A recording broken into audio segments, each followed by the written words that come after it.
을 위하여 기도하겠습니다. 사랑의 아버지 하나님, 우리가 어려운 때를 살고 있습니다. 주님이 주신 삶 가운데서 믿음으로 살 수 있는 저희들이 되도록 하나님께서 힘 주시기를 간절히 원합니다.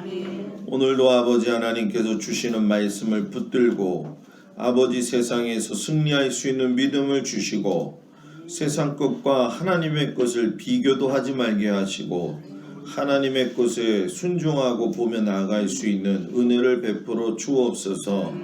귀한 설 명절에 성도들이 다 나오고 또 아버지 하나님 자녀들 또 아는 모든 지인들 함께 나오게 하셨으니 감사합니다. 저들이 주어진 일터와 본분과 삶 속에서 아버지 하나님 사랑이 넘치는 귀한 과정이 되도록 인도하시옵소서. 예수님의 이름으로 기도드렸습니다. 아멘. 할렐루야. 아멘. 옆 사람하고 인사 나누겠습니다. 새해 복 많이 받으십시오.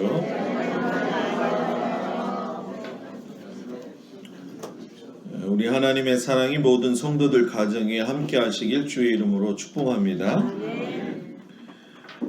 창세기 1장에 대한 말씀은 하나님을 아는 것이 참된 인생이라고 하는 두 가지 설교 말씀을 오늘 마치고 다음에는 안식일에 대한 말씀을 통해서 여러분들과 같이 은혜를 나누겠습니다. 지난 시간 하나님을 아는 것이 참된 인생입니다 라는 말씀을 통해서 은혜를 받았는데 오늘 짧지만 3절과 5절 안에 있는 말씀이 이 창세기 1장 전체를 이야기하고 있다는 것을 여러분들이 깊이 아시고 마음속에 많이 받아가시고 새겨놓으시길 주의 이름으로 축복합니다. 자, 어떤 사람이 하나님을 아는 데 있어서 참된 인생을 사느냐, 그 중에 오늘 우리에게 주시는 말씀이 뭐냐면 하나님의 말씀을 바르게 듣는 것이 하나님을 아는 참된 인생이라는 겁니다. 자, 기독교 신앙에 있어서 가장 큰 핵심이 무엇이냐면 하나님의 말씀입니다. 이 하나님 말씀 자체 속에는 생명이 있고 그 생명 속에는 하나님만이 가지고 계시는 권위가 있습니다. 그렇기 때문에 그 권위를 인정할 수 있을 적에 내가 하나님의 자녀라고 하는 정체성을 가지게 되는 겁니다. 내가 하나님의 말씀의 권위를 인정하지 않는데 하나님을 알 수 있다. 이것은 거짓말이 됩니다.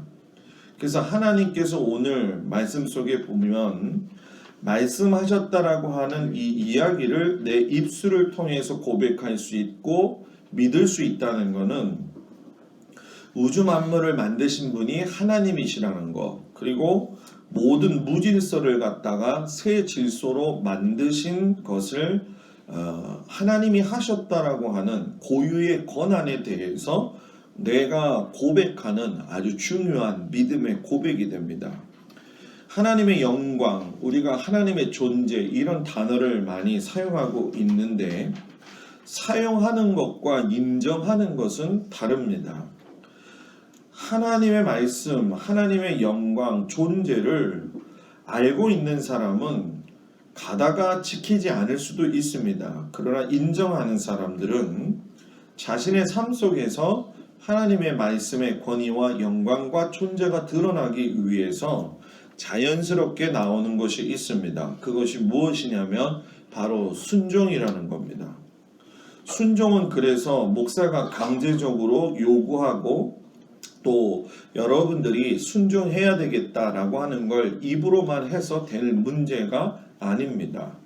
하나님의 영광이 느껴지고 하나님의 존재가 인정이 되어질 적에 삶 자체가 순종의 삶이 나오게 되어 있는 겁니다.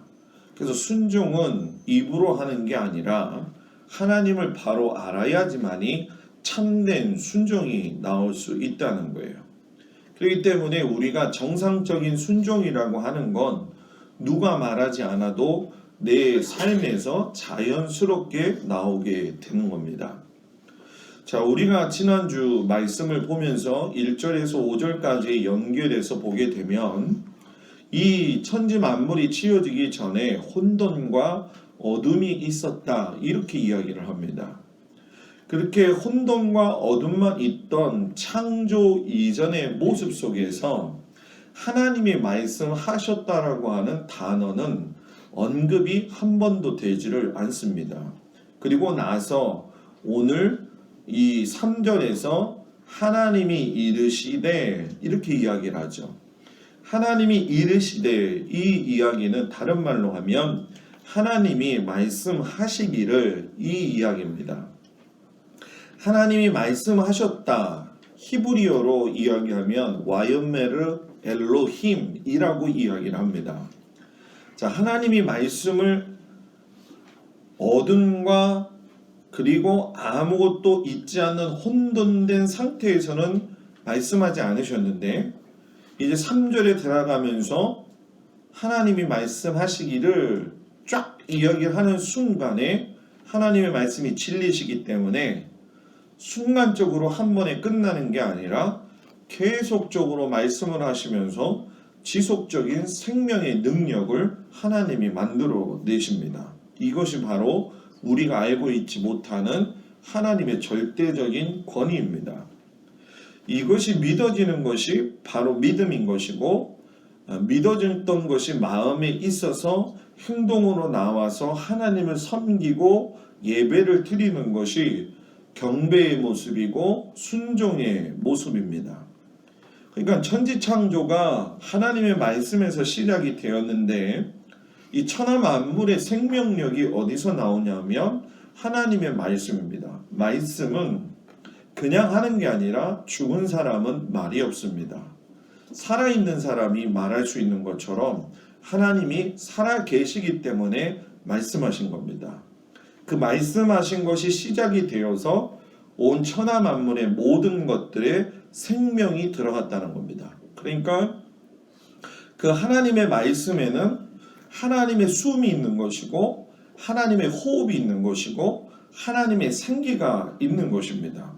그래서 그 하나님의 호흡, 생기, 숨인 말씀 안에서 사람이 살아야지만이 살 수가 있는 것이지 하나님의 말씀을 떠나서 산다는 것은 그냥 몸만 유지하고 있는 것이라는 거예요. 저는 하나님 앞에 기도할 적에 우리 성도들이 하나님 안에서 산다라고 하는 것이 무엇인지를 온전히 알기를 위해서 늘 기도하고 있습니다.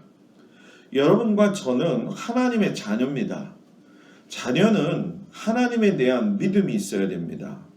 근데 믿음은 제가 말씀을 매번 강조하고 있는 것이 뭐냐면 믿으려 하려고 하면 믿음이 생겨지지 않습니다. 왜냐하면 의심이라고 있는 것이 우리의 마음속에 있기 때문에 이것은 죄를 지은 모든 사람에게 나타나는 공통된 모습입니다. 그러기 때문에 믿으려고 하지 말고 그냥 믿어져야 되고 그것을 내가 받아들이는 겁니다. 창세기의 말씀은 그냥 믿어지고 그냥 받아들이는 겁니다. 왜? 하나님이 그렇게 선포하셨기 때문입니다. 하나님의 말씀이 어렵다는 것은 여러분도 마찬가지고 저도 마찬가지입니다. 성경을 붙들고 말씀을 깊이 들어간다 할지라도 파고 또 파면 어렵고 어려운 것이 사실입니다. 아무리 설교 말씀을 쉽게 전한다고 할지라도 받아들여져 있는 마음이 되어 있지 않으면 쉬운 말씀도 깨닫지 못합니다. 그러나 하나님의 말씀이 어렵다고 내가 느껴진다라고 하는 것 자체는 새롭게 하시는 능력의 근원이 하나님이신 것을 믿어지는 것을 느껴지고 그것을 단순하게 깨달을 적에는 어렵지 않게 된다는 얘기입니다. 예를 들면 이런 겁니다. 여러분들이 지금 예배를 드리고 있는데 숨을 쉬고 있습니다.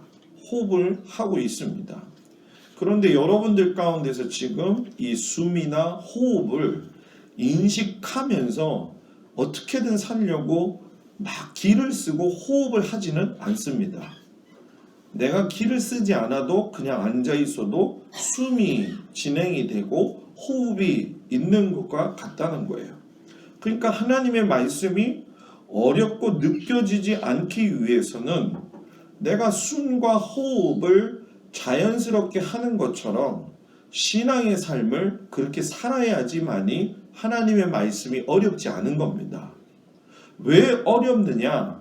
어려운 것은 우리가 자꾸 그 하나님의 말씀을 대해서 인식하고 일부러 공급받으려고 하고 애쓰면서 하려고 하다 보니까 잘 안 된다는 얘기입니다.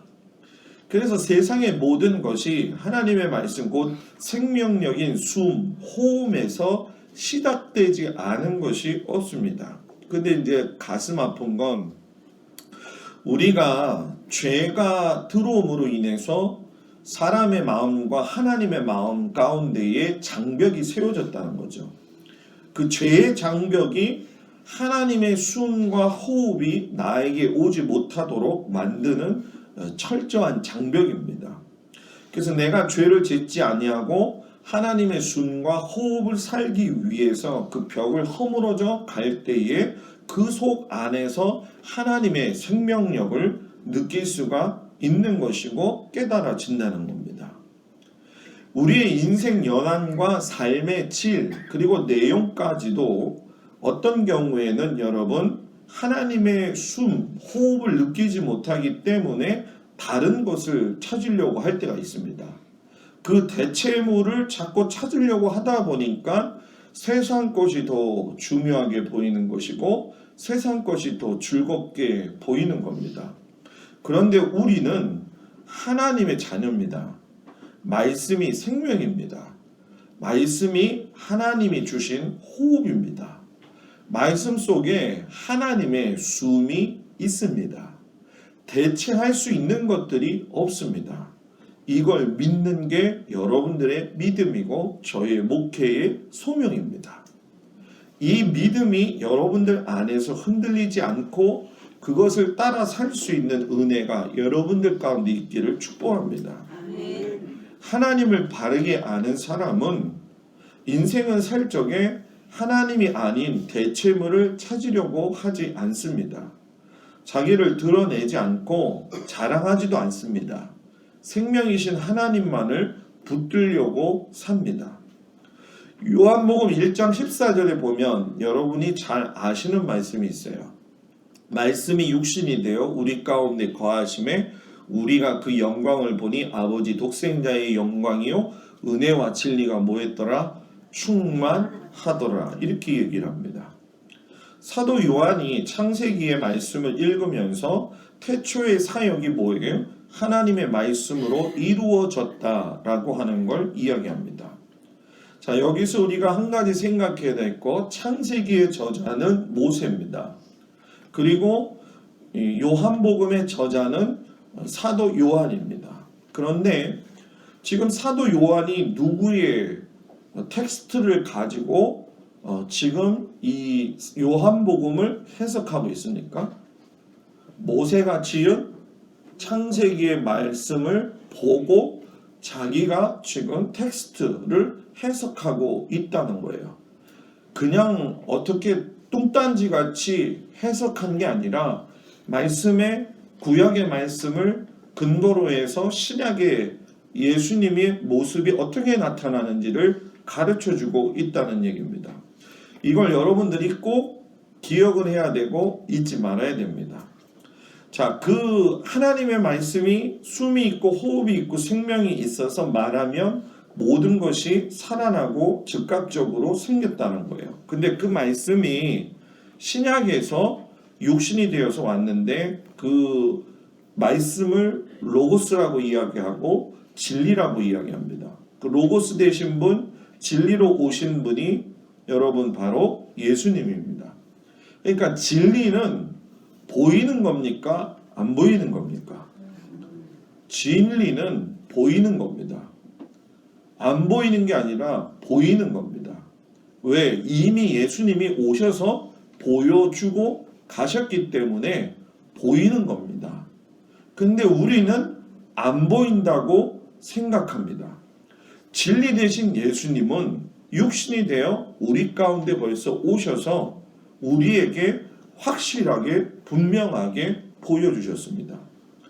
예수님의 이 진리된 말씀이 결국은 창세기하고 연결됐을 적에 생명이 없는 창조 이전의 상태를 갖다가 생명으로 주시면서 혼돈하고 공허한 것들을 갖다가 질서로 세우셨다는 거예요. 이 분이 바로 하나님이시고 하나님이 가지고 계신 본성입니다. 그러니까 하나님의 본성에는 하나님의 형상이 있고 하나님의 생기가 있어요. 그러면 우리를 만드셨을 적에 하나님의 형상으로 만드셨고 하나님의 생기를 코로 넣어서 우리가 생명이 되게 하셨다는 얘기입니다. 그러니까 내가 생명이 없던 자였는데 나의 근원적인 생명을 주신 분은 누구시냐? 예수님이시라는 겁니다. 그 예수님을 내 안에 모시고 살지 않으면 세상의 사람들과 내가 다르지 않다는 겁니다. 그래서 예수님의 말씀을 어떻게든 들으려고 하는 것이고 그 말씀이 내 삶에서 떠나가지 아니하도록 그 생명을 붙들어야 되고 그 호흡을 붙들어야 되고 그 숨을 붙들고 사는 것이 신앙생활입니다. 이 신앙생활을 여러분들과 제가 잘 했으면 좋겠습니다. 아담과 하와가 단순히 선악과를 따먹은 것이 문제가 아닙니다. 하나님의 말씀이 모든 것을 살리는 생명이고 호흡이고 숨이라고 하는데 하나님께서 하신 말씀, 생명을 살리시는 말씀을 유념하지 않고 하나님이 듣는 법을 가르쳐 주었는데도 듣지 않았다는 이야기입니다. 하나님을 바르게 아는 참된 인생은 하나님의 말씀을 듣는 것에 귀중하고 소중한 마음을 가지고 있습니다. 그래서 예수님이 믿음은 들음에서 난다고 이야기를 합니다. 그래서 자꾸 들어야 되는 겁니다. 듣지 아니하면 깨닫지를 못합니다. 또 목사님 아무리 들어도 잘 깨닫지 못하겠습니다. 그래도 들어야 됩니다. 그러면 듣다 보면 그 속에는 생명이 있기 때문에 듣는 그 순간순간 속에서 계속적으로 내가 보이지는 않지만 내가 숨을 쉬는 것처럼 하나님은 그 속에 생명을 주시는 것이고 그 생명을 알게 될 적에 하나님의 말씀이 깨달아지는 순간이 오는 겁니다. 이걸 모르고 그냥 어쩌다가 성경 한번 읽고 어쩌다 주님 말씀 듣고 설교의 말씀에 집중하지 말고 설교의 말씀 안에서 하나님이 뭘 말씀하시고자 하느냐 성경하고 연결해서 생각을 하고 여기에다가 집중해야 된다는 거죠. 근데 우리가 기억해야 될 것이 있는데 그것이 뭐냐면 우리가 사지가 멀쩡하다고 해서 다 살아있는 것은 아니라는 겁니다. 우리가 병원에 가면 지금도 살아있지만 죽어있는 사람들이 있습니다. 바로 누구냐 하면 긴 코마 상태에 있는 사람들을 이야기하는 거죠. 자, 내가 호흡을 하고 있는데 여러분들이 몸속에 폐가 건강하지 않으면 또 천식이 심하게 있으면 호흡의 자가 능력이 됩니까? 안 됩니까? 됩니까? 안 됩니까? 안 됩니다. 호흡의 자가 능력이 안 되는 거는 몸속의 폐가 건강하지 못하기 때문에 그런 겁니다. 폐가 건강하면 자가 호흡이 됩니다. 그런데 중요한 건 폐의 건강을 다스리는 건 사람의 머릿속에 있는 두뇌에서 다스리는 겁니다. 왜냐하면 폐가 건강해질 수 있도록 하는 방법과 모든 이 삶에서 주신 하나님의 삶의 원칙은 하나님의 사람에게 주신 이 머리를 통해서 인지하고 그것대로 살게 되어 있는 겁니다.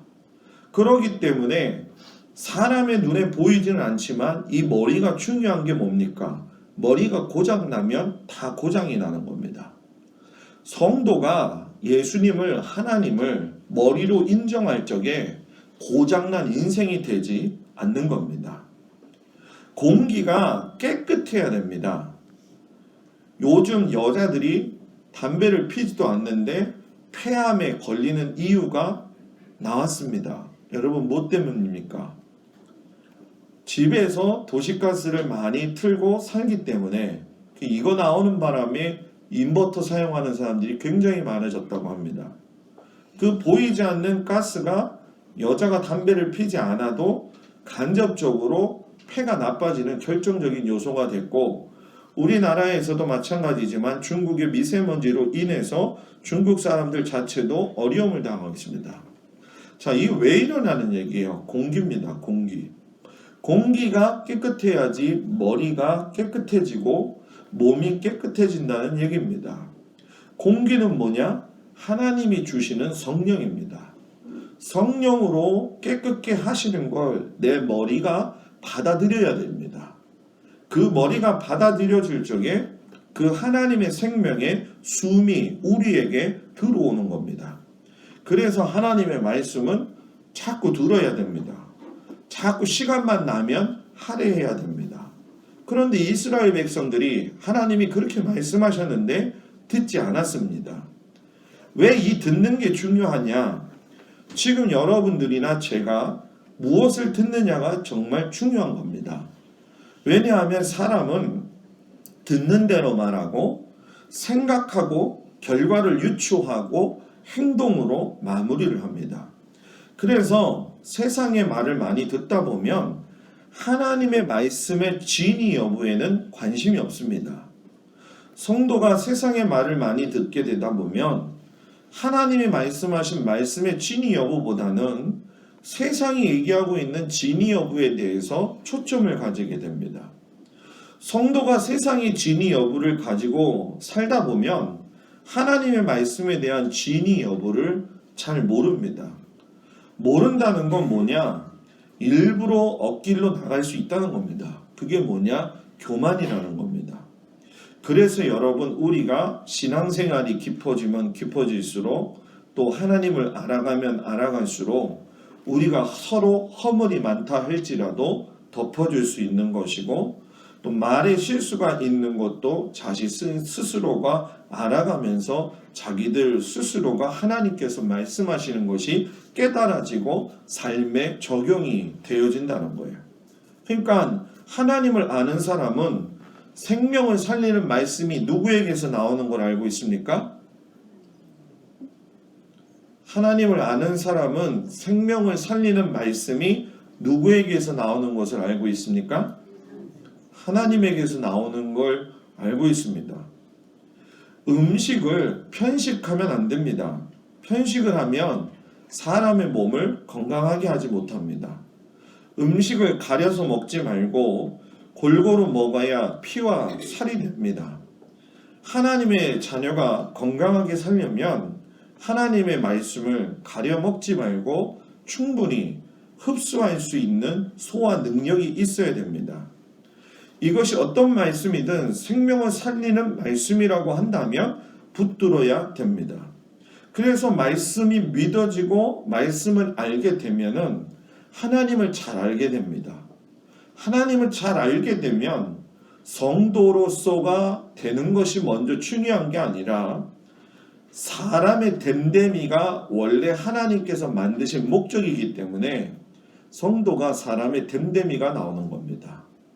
성도인데도 세상 사람들보다도 더 못한 삶을 사는 이유가 바로 이겁니다. 그래서 저는 우리 성도들이 저뿐만이 아니라 하나님의 말씀을 알아서 그 생명이 내 안에 있으므로 세상이 우리를 볼 적에 사람 됨됨이로서의 모습이 먼저 드리워지고 성도로서 인정을 받을 수 있기를 주의 이름으로 축복합니다. 아담이 말씀에 반응하지 못했습니다. 하와가 말씀에 반응하지 못했습니다. 여러분들도 잘 알고 있는 것처럼 부천에서 일어난 사건을 여러분들 잘 알 겁니다. 서울 신대에서 교수로 있는 분이 그 일을 한 겁니다. 딸을 죽이고 1년을 방치를 했습니다. 여기서 우리가 깨달아야 될 것이 무엇이냐는 거예요. 한국 교회가 그동안 성장을 하면서 목사들의 박사나 또는 여러 가지 학위라든가 그게 교회를 바꾸는 게 아니라는 겁니다. 그러면 목사가 어떻게 이럴 수가 있습니까? 목사님, 아버지가 자식한테 이럴 수가 있습니까? 또 여러분들 가운데는 아마 세상 사람들처럼 목사는 다 믿을 존재가 되지 못해 이렇게 얘기할 겁니다. 여러분, 그건 정상적인 반응이 아닙니다. 무엇이 정상적인 반응인 줄 아십니까? 이게 사람 모습의 실체구나. 아무리 목사라고 해도, 의사라고 해도 자기 아내가 배에 아기를 가지고 있는데도 죽입니다. 의사, 목사, 박사가 중요한 게 아니라 사람이 하나님이 없으면 이런 존재가 된다는 겁니다. 그러니까 하나님을 알아야 된다는 겁니다. 그래야지 하나님이 참된 인생이 되는 겁니다. 어떤 사람이 그 사람한테 당신이 목사야 이렇게 얘기하고 손가락질했다고 합니다. 저는 그 사람한테도 이야기하고 싶습니다. 그럼 당신은 옳게 살았느냐는 거예요. 그래서 예수님이 돌 맞아 죽을 여자를 앞에다 놓고 그 수많은 신앙생활 잘하고 있는 그들한테 이야기한 게 뭡니까? 너희들 중에 죄 없는 자가 먼저 돌로 치라는 겁니다. 적어도 이중적이고 또는 이원론적인 생각을 가지고서는 이게 잘못됐다, 이게 잘했다 이런 식으로 생각하는 사고방식은 하나님이 원하지 않는 겁니다. 사람의 실체를 아는 게 중요한 겁니다. 내가 그런 사람이라는 거예요. 내가 목사지만 그런 사람입니다. 여러분들도 마찬가지입니다. 인간의 실체는 하나님 앞에서 낱낱이 드러나고 하나님을 붙들어야만 살 수 있는 겁니다. 아멘. 여러분들이 하나님 붙들기를 바랍니다. 아멘. 그리고 빛된 삶을 사는 것이 하나님을 아는 참된 인생입니다. 하나님이 빛이 있으라 하심에 빛이 있었다 이렇게 이야기합니다. 성경에서 최초로 나오는 하나님의 명령입니다. 명령의 결과가 빛이 있어 그러니까 바로 나왔다는 얘기입니다. 이게 권위입니다. 하나님이 하지 마 그러면 하지 않는 게 하나님의 권위입니다. 하나님이 해 그러면 하나님이 하신 그 말씀에 내가 순종하는 걸 하나님의 권위를 뭐 하는 거예요? 인정하는 겁니다. 해 하지 마, 해 하지 마. 성경은 그걸 끊임없이 이야기합니다. 왜? 하면 기뻐서 하나님께 기쁨이 되는 것이 있고 하면서도 하나님한테 뭐예요? 나쁘고 좋지 않는 것이 있다는 거예요. 그래서 우리에게 조금 중요한 것이 무엇이냐면 정말 믿음의 삶을 살면 하나님이 말씀하신 권위를 붙들게 되는 겁니다. 그 권위를 붙들 적에 우리는 여러 가지 변명을 할 때가 있습니다. 하나님 시간을 좀 주십시오. 조금 있다가 하면 안 됩니까? 좀 그래서요. 시간을 좀 주십시오. 하나님 앞에 우리는 여유를 달라고 합니다. 여러분 내가 지금 당장 물에 빠져 죽게 됐는데 여유를 가지고 있을 생각이 있습니까? 없습니다. 히브리어로 빛이 오르라고 하는 이야기인데 오르라고 하는 이 단어가 구약에서 120회 정도가 사용됩니다. 빛이 있다면 빛만 있는 게 아닙니다. 어둠이 있습니다. 빛은 있으라라고 했을 때 빛이 생김으로 창조 이전의 모든 어둠과 혼돈들이 사라졌습니다. 그러니까 빛이 있으면 어둠이 있고 어둠은 빛 앞에서 사라지게 되어져 있다는 얘기예요. 그러니까 빛은 하나님의 속성입니다. 하나님은 우리들에게 빛의 자녀들이라고 하지 어둠의 자녀라고 이야기하지 않습니다. 그래서 빛의 속성과 성격은 뭐냐? 밤에는 빛이 존재하지 않고 있는 것처럼 보이지만 존재하는 것처럼 하나님도 안 보이는 것 같지만 항상 하나님은 우리에게 등을 돌리고 계신 적이 없고 지금도 보고 계시고 더욱더 중요한 건 우리의 심중을 꿰뚫고 계시다는 얘기입니다. 그렇기 때문에 빛은 순수합니다. 다른 것이 들어가지 않습니다. 산천이나 초목은 다 오염될 수 있지만 빛 자체는 오염이 되지 않습니다. 하나님의 자녀로 살아간다는 것은 순수해야 된다는 겁니다. 순수함은 바로 오염되지 않은 성도의 삶을 이야기하는 겁니다. 그리고 그 빛 자체가 어떻게 생겼습니까? 하나님이 말씀하셔서 생겼습니다. 신비한 겁니다. 사람의 이성으로 알 수가 없습니다. 빛이 어떻게 형성이 됐는지 그 과정과 비밀은 사람의 과학적 지식이나 이성적 판단으로 할 수가 없습니다. 그런데 하나님의 자녀들이 세상에서 이성적으로 사는 것과 같이 살다가 보면 신비한 하나님을 못 만나는 겁니다. 저는 우리 성도들이 빛이 신비한 것처럼 하나님이 신비하기 때문에 세상 사람들이 볼 때 여러분들이 신비한 사람이 되기를 바랍니다. 그리고 신비한 삶을 살기를 바랍니다. 빛은 굴절되지 않습니다. 직선으로 뻗어나갑니다. 굴절이 없다는 건 정직하다는 겁니다. 누가 정직합니까? 하나님이 정직한 겁니다. 하나님의 신실함이 있는 겁니다. 사람은 속성 자체가 그 속에서 죄가 들어오고 난 다음엔 굴절된 삶을 살았습니다. 그러나 이제 우리는 하나님의 자녀가 되고 빛의 자녀가 되었습니다. 삶의 질서가 하나님의 주신 빛으로, 가정의 질서가 하나님이 주신 빛으로, 교회의 질서가 하나님이 주신 빛으로 살기를 주의 이름으로 축복합니다. 그리고 보시기에 좋은 것이 하나님을 아는 참된 인생입니다. 사전의 말씀에 보면 하나님이 보시기에 좋았더라 이렇게 말씀을 하십니다. 이 보시기에 좋았더라는 말씀을 창세기 1장에서 7번이나 강조를 합니다. 사람도 살다가 보면 보기에 좋은 것들이 있습니다. 그러나 사람은 모든 사물을 보고 그것에 따라 느끼는 감정에 의해서 좋았다라고 이야기를 합니다. 느끼는 감정이 좋아야 좋았다고 얘기하는 게 사람이라는 얘기예요. 그런데 하나님은 감정을 가지고 보시는 게 아니라 만드신 걸 보고 좋으셨다고 이야기합니다. 그러니까 지금 여러분들이 예배를 드리고 있는 이 모습을 하나님이 보시고 좋아하시는 겁니다. 좋아하시는 겁니다. 말씀을 좀 집중했으면 좋겠습니다. 어렵지 않습니다. 보시기에 좋았다고 할 수 있는 분은 우리의 인생의 마지막에서 우리의 인생을 보기에 좋았다고 말씀하실 수 있고 평가할 수 있는 분은 하나님입니다. 하나님께서만이 정확하게 우리를 보고 보시기에 좋았다고 이야기하는 겁니다. 그러니 사람이 자기의 감정적으로 좋지 않을 적에는 아무리 좋은 것을 보아도 좋지 않게 보이는 겁니다. 그래서 사람의 마음이 깨끗해야 되고 감정을 잘 다스려야 되는 겁니다. 순간적인 감정, 내가 좋은 물건을 사고 집에 좋은 것들을 들여놨다고 해서 보는 것으로 그것은 만족되어지는 건 한계가 있다는 얘기입니다.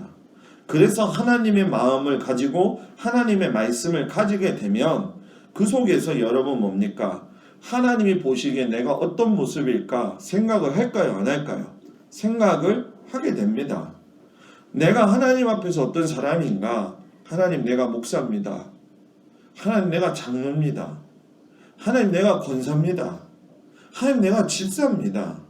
하나님 내가 하나님의 자녀입니다. 내가 하나님 보시기에 어떤 사람입니까? 이 질문을 나한테 이야기할 줄 알아야 됩니다. 오살리 기도원에 가면 항상 올라가는 곳이 있습니다.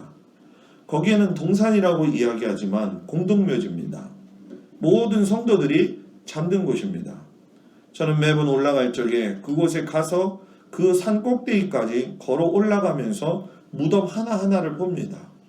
누구 성도, 누구 집사, 누구 권사, 누구 장로, 누구 원로 목사, 누구 목사, 또 부부가 합장도 했습니다.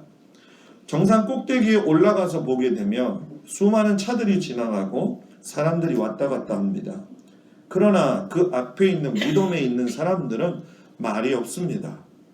그 사람들은 하나님을 알고 구원받은 사람이기 때문에 주님이 오시면 다시 부활해서 주님을 맞이할 겁니다.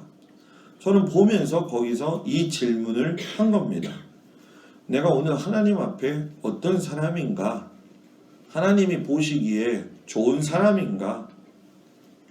내가 하나님 보시기에 좋은 사람인가? 이런 모습을 가지고 하나님 앞에 기도하고 매번 내 자신을 점검하고 내려옵니다. 이 말씀을 여러분들이 같이 깊이 알고 은혜가 있는 한 주간이 되기 바랍니다.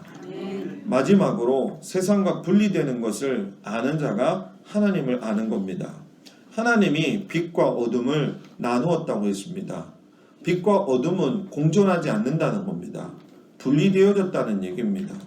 왜 하나님과 나하고 분리가 됩니까?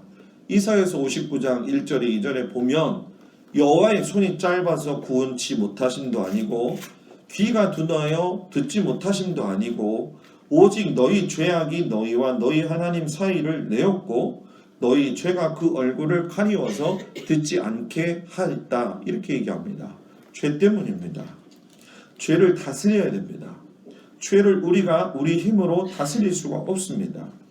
죄를 다스리려면 하나님이 원하시는 그 하나님을 아는 것이 분명해야 됩니다.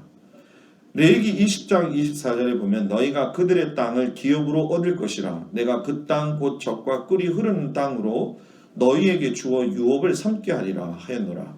나는 너희를 만민 중에서 구별한 너희 하나님 여호와라. 이렇게 이야기하십니다. 세상하고 구별이 되면 하나님이 구별된 가나안 땅을 주십니다. 여러분들 가운데 하나님의 빛이 들어가셔서 주님으로 인하여서 또 하나님으로 인하여서 복된 삶을 살고 하나님을 바르게 알아서 하나님이 기뻐하시는 삶을 살기를 주의 이름으로 축복합니다.